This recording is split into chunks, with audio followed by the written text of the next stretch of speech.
hotel in London, which will decide their fate. They've appealed against the decision to relegate them to Division 3 for making unauthorised payments to players. If they win, they could be promoted to the First Division after all. Simon Whitby is in London following developments. The hopes of all Swindon supporters rested on a three-man FA board meeting in a smart West End hotel. A group of Swindon fans had made the journey, hoping a decision would go their way. There's many ways they could have punished the club. They could have fined them, they could have deducted points, they could have stopped them from playing in the playoffs, but they didn't.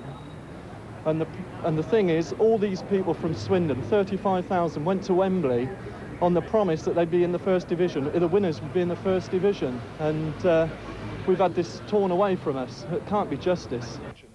And Supporters Club chairman Chris Scott was also confident before the hearing began. Surely someone, somewhere, believes enough in natural justice to ensure that this decision is actually examined in public, scrutinised by people who are skilled in legal argument, and that we can see what the arguments are, and therefore then the public can decide whether the sentence was right or not.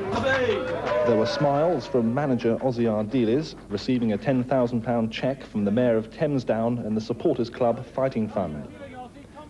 He wouldn't comment on today's hearing, and Chairman Gary Herbert was equally reticent. Well, just hope we get a fair hearing, which I'm sure we will.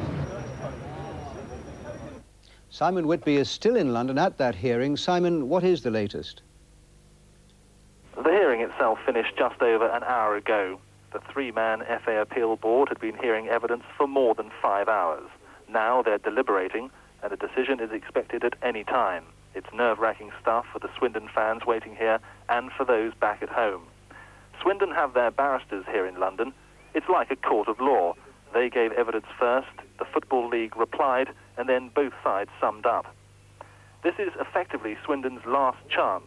They hope they can prove that their relegation was against natural justice and that the penalty was too harsh. The best they can realistically hope for is to be fined but allowed to stay in the Second Division.